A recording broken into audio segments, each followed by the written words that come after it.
All right, we are back. We are back. Welcome back to Vince versus everyone. I had a little hiatus, when I spend time at home, I mostly just like to spend time with my family. Imagine that. Imagine that. I'm not going online. I'm still making the videos. I've still got the shorts.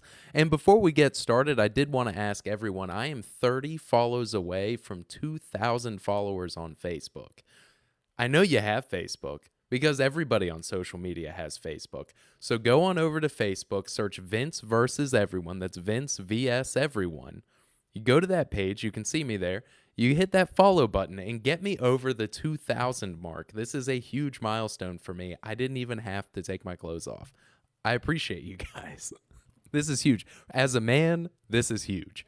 So, anyway, we'll just get right into it. A friend of mine flagged me on this earlier, and they had said that they were removing environmental requirements for data centers in Virginia. And I thought there's no way that that's true, that we're just removing environmental regulations around data centers. That's crazy talk. And it is true, but only partially, right? So they're not removing environmental requirements in the way that all factories do have environmental requirements in basically every state, but Virginia included. So that does mean data centers will be subject to regular environmental standards that any factory or production facility is going to have. However, the House released their latest budget proposal. So this is the one that Spanberger says that she's into. She and the House are at agreement. This includes a retail marijuana market that's built into the budget, which means they basically have a 2-year test ramp. Well, really 1-year test ramp, because they're not starting this retail market until 2027, baking it into the budget proposal. So they'll get a whole year to kind of test it out before they actually create real legislation that codifies that permanently in the state. And right now, the Senate's still pushing back on the budget, so they're trying to sunset those retail sales and use tax exemption for data centers early. So this is an ongoing battle. And right now, we're looking at the budget proposal from the House. So we get a little glimpse into what the governors agreed to without any of the pork that the Senate wants to add in there. And right now, in that House's version of the budget, we're seeing that those environmental requirements for the retail sales and use tax exemption that data centers enjoy is actually being taken out. That's 100% correct. They can keep their $2 billion tax discount without the environmental requirements. So this means that they no longer have to be 90% carbon free by 2028. This means they don't have to phase out the diesel backup generators, and they all that stuff's just been taken out. All the energy efficiency standard stuff's been taken out. All those noisy generators that they want to get rid of, that's going away. Instead, on November 1st, they're going to have a what do you call it? A panel. They're going to have a nice little what's the word that we're looking for here? They're going to have a summit. Where's the word here? They want to add where is the oversight board? There we go. So they want to have this oversight board that's going to study how the data centers are affecting common utility costs for ratepayers, things like the cost of water, how much water is being used, and how much this affects the cost of electricity. So they're not removing these environmental standards. So here's the thing. A few months ago, all of the big AI guys, Elon Musk, Peter Thiel, all of these dudes who own big AI companies all had a summit at the White House with Trump.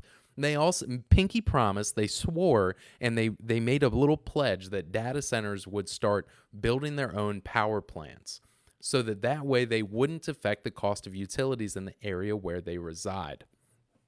So this would be a huge step forward, except for data centers, those power plants, those are all subject to environmental concerns. In Virginia, they recently reintroduced RGGI, which, if you don't know what that is, it basically means that anywhere that power is generated, they have to buy at auction from an NGO carbon offset credits. So that means they, for however much power they're producing, they have to go to auction and buy an offset credit. And because it's at auction, there's really no cap on how much that credit may cost them.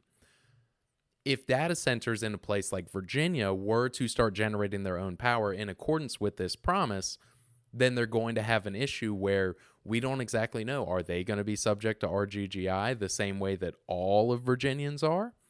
And alternatively, if data centers are producing their own power, producing so much power that that it's tripling, quadrupling the amount of power for small cities. If you have a data center outside of, say, Danville, Virginia, or you had a data center outside in King William County, the entire county isn't using as much power as one data center, especially these modern AI data centers, these massive ones, right? So if they're generating all this power, I mean, are they going to have to pay those carbon offset credits? Is there going to be an option where maybe they can I mean, they're generating power anyway. That's a rounding error to just supply power to the entire area.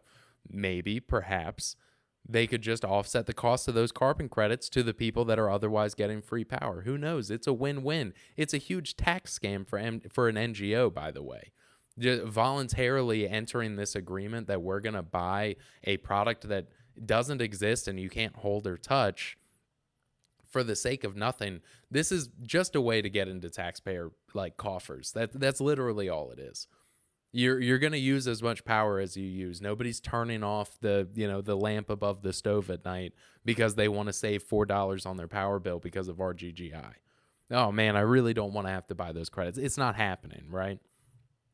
So anyway, my friend who flagged me on this, they did ask you call your representative, let them know that you think it's total BS that now we went from a conversation about sunsetting those retail sales and use taxes early to now we're having a conversation about making it easier for them to keep it. I can guarantee you that the end result of this is that they'll just compromise and say everything stays exactly the same. Because that's going to be what happens. They're pushing the other way so that they can meet in the middle on the agreement that we already have. And this is important to the governor and people in the General Assembly because Virginia's credit rating with businesses is through the floor right now. We have businesses fleeing the state.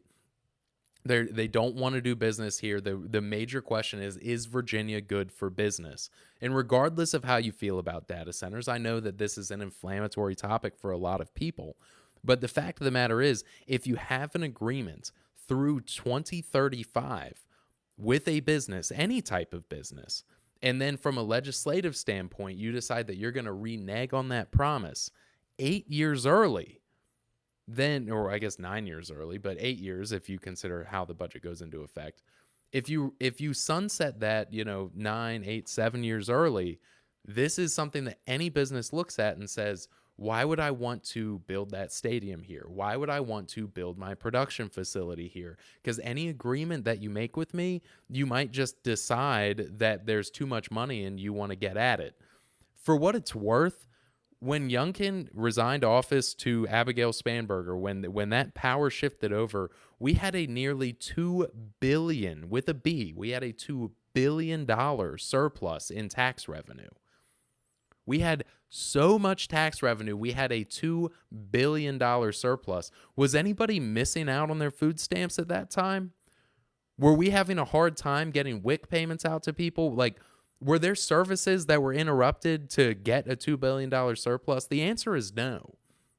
So there's this, we're risking putting the entire state into a government shutdown over what? We had so much tax money that after they refunded everyone part of their taxes, they still had a $2 billion surplus. And now you say, well, now we have to go after the data centers. Are we going to get this data center money and then Virginia turn around and say we actually need less taxes from the citizens? Because I can guarantee you that that's not happening. If that's on the table, if we say we're going to tax data centers and we're actually removing the state property tax, we're going to tax data centers and we're actually eliminating the state income tax. If that's the conversation we're having, then absolutely, let's talk about it. Let's look at it. But I mean, right now they're just talking about they just spotted some money that they feel that they're owed, so they want to cancel a deal early. And it puts the entire state at jeopardy of losing other businesses that say this is not pro business. This isn't where we want to set up our headquarters. This isn't where we want to move our production facility, our fulfillment warehouse. This is like, you just got to think about it. Just try and remove the data center of it all. And I know how hard that is. I know that that's a huge ask of anybody to try and be objective about this, because there is a lot of feelings about data centers floating around, and some are justified, some are a little hyperbolic, but I digress. So we're in a sticky situation, to say the least, right? We have another bit of interesting news out of Virginia. I know that in the headline I talked about the attack on the White House, but all right, so we're going to save that though, because we have a very interesting case coming up. There are 4 pending lawsuits against Colonel Katz. He's the Virginia State Police Superintendent, right? All of those lawsuits about the legality of the weapons ban in Virginia, SB 749, which was officially signed today. It passed a couple months ago, which is why I've been talking about it like a crazy person. But it officially got signed into law today. And it got signed in as is, meaning that the governor's statements about common hunting rifles being part of the ban, all of that is still valid. It still undermines their own argument in the Virginia Constitution that you cannot ban common weapons, right? So all of these are suing in Virginia court, and many of them are co-filed into federal courts on a Second Amendment claim. But Virginia Article 1, Section 13, that states that you cannot ban weapons in the state. We have our own right to keep and bear arms as Virginians, separate from the federal Constitution, right? All of these 4 lawsuits have been put into a single court. It was a panel that was appointed by the Virginia Supreme Court, and it's in Henrico County. It has various judges from I think 3 different areas.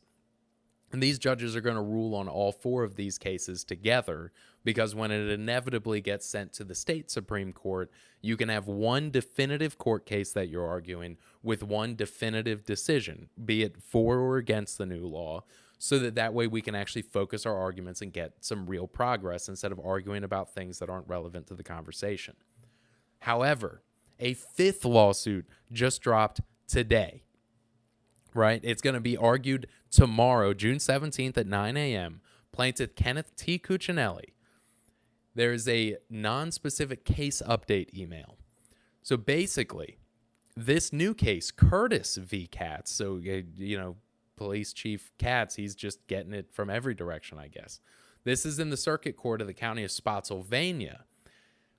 You see, in the original defense filed by Katz for those 4 suits I mentioned, they said that the Virginia Article 1, Section 13 states that it's actually not an individual right like the Second Amendment, that this is actually a militia-tied right.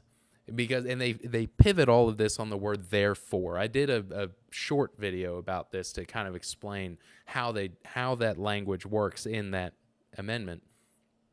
So because they say, the right to keep and bear arms shall not be infringed, therefore, because it's important to keep a militia, therefore, the right to keep and bear arms won't be infringed. So they say because of therefore, they're specifically tying that militia language to the right to keep and bear arms language. In this filing, lawsuit number 5, Curtis states that because the Commonwealth says that Constitution is a militia right, not an individual tied right, they take the approach that, well, you just outlawed militia arms. And that's what Senator Saddam Salim keeps saying out of Fairfax. He says when he served, these were the types of weapons similar to the weapons of war that he had. So because these are weapons of war, then we need to ban them. But they say this lawsuit right here says, well, not so fast. If these are indeed weapons of war, similar to what Saddam Salim has described, and it's a militia-tied right, the way that Colonel Katz's defense is filed for those 4 suits in the panel of judges, well, then how does this argument work? if these are militia arms and the militia is what we're actually protecting with Article 1, Section 13, well, then naturally you must have access to those arms for the sake of the militia. So it's a novel argument. It's a little weird. They say bad cases do make bad precedent. This would be a great example of that. Because obviously if a judge in this court says, oh, well, it is indeed a militia-tied right, so it's protected, but only if you're part of a militia. You have to have your militia card. You must have your official filing with, I don't know if Virginia Citizens Defense League is considered a militia. I know that they are an activist group, but, I guess you could say, well, we're refiling as a militia since now that's necessary. Who knows? There is just one problem, and I do warn people about this. Every single time I talk about this issue online, every time, if I just talk facts, right? And in those short videos, I try not to editorialize. If you want to listen to my editorial, I'm going to take this video, I'm going to upload it on YouTube, Rumble, and Facebook, and you can hear my opinions about this unconstitutional ban all day and night. I'll go on for 30 minutes or an hour most of the time.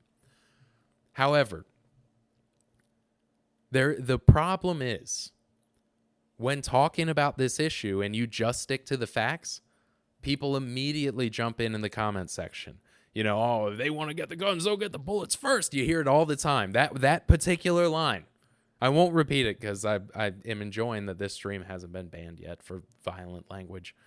But when that happens, when you do that, every single comment that you have on social media is subject for review by a judge. It is subject to review by a prosecutor. It can be presented to a jury. It has never, ever been easier for a prosecutor to comb your entire social media. They don't even have to pay paralegals to do it. AI will do it for them.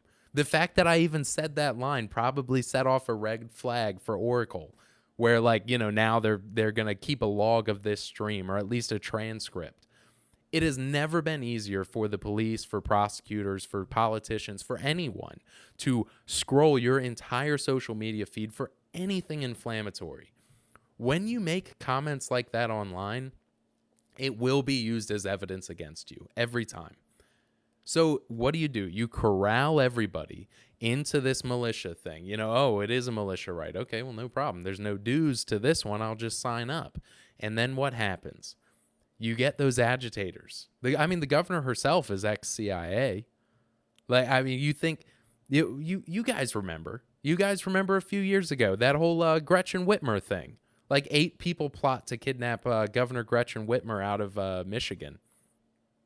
And it turns out 6 of the 8 people were plants?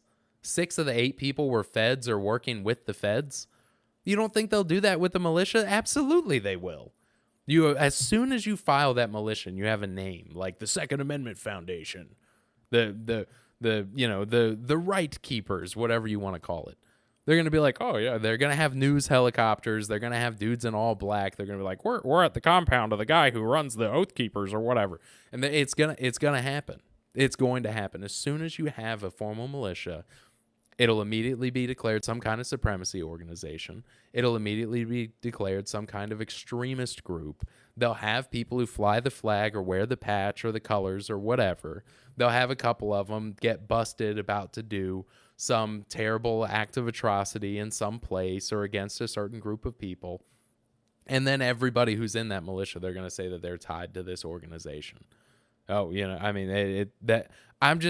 hate to spoil the ending. It's just how it goes. It's just what's going to happen. Which leads perfectly into our next story, our headline, our big headline, right? J.D. Vance's comments on Fox News. He unveils today that the FBI foiled a plot. Some call him the Velvet Unicorn. J.D. Vance on Fox News. So anyway, sorry for the one person still watching. I wanted to scare him off. So anyway, J.D. Vance goes on Fox News. Very, very dark stuff. We've got to tell everybody to tone it down. Law enforcement prevented a terrible tragedy from occurring over the weekend at this UFC fight at the White House, right? This domestic terrorism plot. So here's the deal, right? I'm just going to give you the top-down view. Basically, it was a 3-phase attack that was being planned by this group of people online this last weekend on the 14th and 15th during the UFC fight. Phase 1, they were going to use explosive-laden drones. They were going to fly them into the crowd. They were going to blow it up on the South Lawn. They were going to create mass panic, and as people were evacuating, Phase 2 starts with a bunch of pre-positioned snipers that are shooting random people. This wasn't a targeting the president kind of thing, by the way, which kind of makes this a bit darker, not going to lie. I mean, no, it makes it way darker. Listen, you take shots at the president, you're a psycho. Yeah, clearly you have some suicidal tendencies. I'm just going to be honest. But you're talking about not the president. You're talking about just taking out random right-wingers. That is extreme. That's really extreme. There's lots of people who have thoughts or feelings about Nancy Pelosi or Dan Crenshaw or AOC or Fetterman. All these people, I've gotten death threats. Okay, like I will get into that in a second, but when you're talking about random people, like, I mean, that's nuts, right? So as people are fleeing, that they were going to start targeting the crowd, right? Then phase 3, they were going to storm the White House gates, try and occupy the White House. All of this to jumpstart a revolution. This was some of the rhetoric from the little group chat, right? I got to say, before we get into the evidence, I'm going to say, back in 2020, I did a little on-the-ground reporting for a Virginia Citizens Defense League rally. This was when Ralph Northam, everybody thought he was going to sign the assault weapons ban back then, that he was going to outlaw AR-15s in Virginia back in 2020. Big rally at the Virginia State Capitol, right? Mr. Guns and Gear is online. He's, they're talking about bringing cutoff tools. They were going to cut down the fence.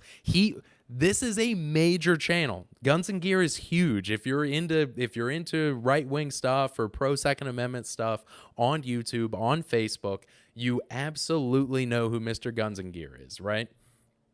And he was promoting this. The people bringing cutoff tools so they could chop down the fences. And I was online. I was telling people, don't do it. This is an op. They are trying to start something. They 100%. And then I totally didn't take my own advice because the FBI busted 2 white supremacists that were going to bring explosives to the rally. And this was a huge story, breaking at the time. I remember reporting on it. I was like, wow, like there was a group that was planning some kind of attack. And that was the very first time I ever got a death threat for my old podcast, Common Criminal Podcast. It was nuts. Anyway, so yeah, dude was like, "Oh, you're a Fed. You're just repeating the story. Blah blah blah. Uncritical. These guys were clearly Feds. This was just contrived. It was fake. They're just trying to stir things up." And I remember at the time the guy saying that, I was like, "Oh yeah." But then, then he doxed my old address and like threatened to kill me. So that made it a little uncomfy, but it was my old address. My friend happened to live there though, so I did send him a message. I was like, "Hey, by the way, this psycho who lives in Virginia might come by the house looking for me." They never messaged me back. I don't think we're friends anymore. I don't know. Anyway, so yeah, that was kind of weird at the time, right? But I ended up going to the rally. And that whole thing, it was nuts because they were like, the news, I think the live coverage from Wavy or WRIC, they were saying that like 10,000 people showed up. I was there. It looked really busy. Virginia Citizens Defense League said 65,000 people. And so I asked some cop, just some cop. I had my camera. I was talking to people. And I just said to him, like, "Hey, do the police have an estimate of how many people are here?" Because, 10 seems low and 65 seems really high. And he was just like, "Yeah, they think it's like 22 or 25,000. I was like, "Oh, okay. Just curious." And by the way, that's like still the number that sticks to this day. That's just what the cop said to me on the street. And then now if you look up that event, they'll say it was like 22, 23,000 people. Anyway, sorry. Got a little sidetracked there. So now I see this plot. I see the vice president, Mr. Online, Mr. Internet, the Velvet Unicorn himself. He's talking about it with Fox News, and he's he's saying that, oh well, yeah, we busted this terror threat. And I gotta say, first thing that comes to mind is like, dude, almost any major event, especially one that's like political by nature, is gonna have something. So like, how real is this, or are we're just using this as an opportunity to show like how psycho these people are? Because like, I mean, because that was the game back then, right? Like you had to go all the way to Detroit. You had to go all the way to Detroit to find a couple white supremacists to infiltrate a Virginia rally. What do those people care about the Virginia rally? Other than Richmond was the capital of the Confederacy. So maybe emotionally, maybe these guys like had a connection to it. But then, within the next few months, we had the whole Gretchen Whitmer thing, and a few years later, we find out that was all feds. So who knows? Maybe of those two guys, maybe one of them was a fed also.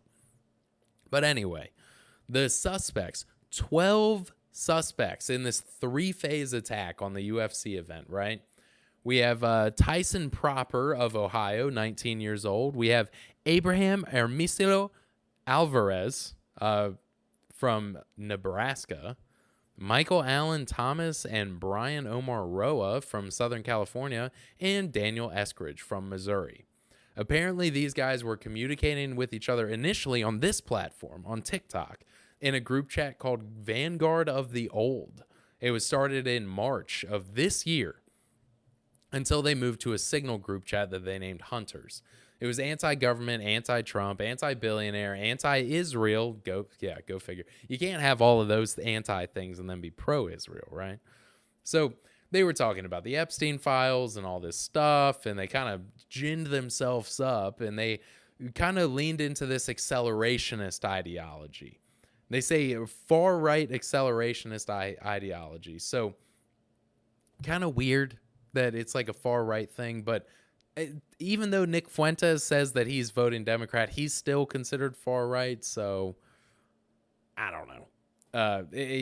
I guess take that with a grain of salt, right? But the chat messages from Alvarez, they were, these chat the FBI infiltrated their Signal group chat, right? And so they're involved in the planning process. So, at least of those 12, one of them was a Fed of some kind. They're buying weapons and gear. So, I mean, we're talking rifles, handguns, ballistic plates, plate carriers, tactical clothing. I have no idea how that makes the list. I own running clothes that are like tactical, but they're just for running. So I don't know. I mean, what does that count? Special casings? Spent casings. Interesting. They were making their own ammunition. It's like a club. It's like a little club, right? But Proper's mother, I guess, knew a little bit about his online activity. He was probably talking about it over dinner when he came up from the basement. And so, and she knew that he was buying guns, right? So she reported it to the police. That was probably really tough on her. I'm not going to lie. Reporting your own son in a red flag type of scenario. But that apparently triggered the investigation on June 10th. And then it became a multi-state operation. It does make you wonder. I mean, maybe Proper was the Fed, maybe he got investigated. They were like, son, this is serious. And, and then he was like, okay, I'll show you the group chat, whatever. It's just me and my online friends. I've never met them before, Mom. And, you never know in these situations, right? But these are serious charges. I mean, this is terrorism charges. So, I mean, these guys could go to prison for the rest of their lives. So, that sucks to throw it all away on a group chat, which goes back to the exact same thing I was saying before. Don't put this stuff on the internet. I mean, listen, I'm in little like Virginia news group chats. We talk about the news, we talk about the midterms, we talk about legislation, the budget.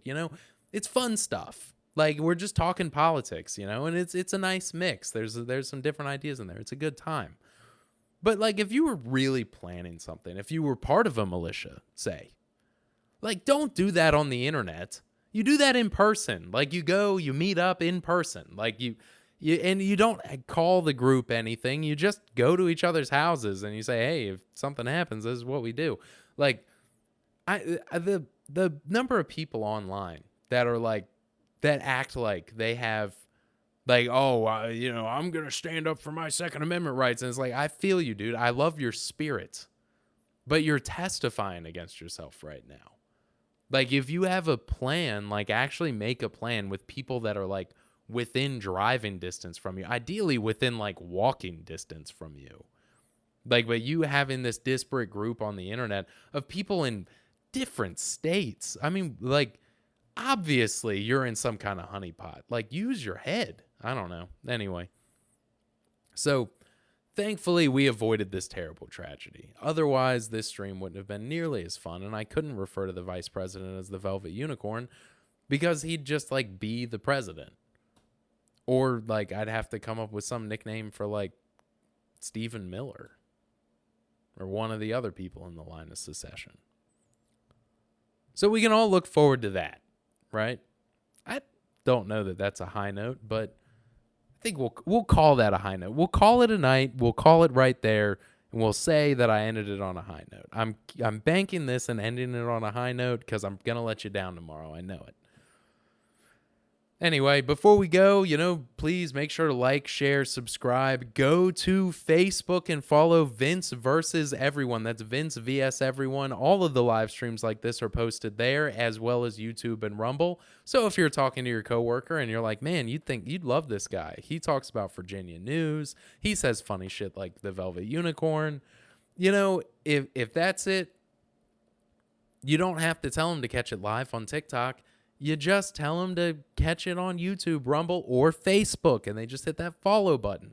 And that's all you got to do. But, that's I guess we'll call it a night there. You can also find me on Instagram. We're trying to get the conversation going on multiple channels. Anyway, thank you all very much. I'm always here for you. You're not always here for me. But that's okay. You don't have to feel bad. If you do feel bad, you can make it up to me just by liking and sharing and telling your friends. And then we'll call it even. Thanks for listening. Have a great night.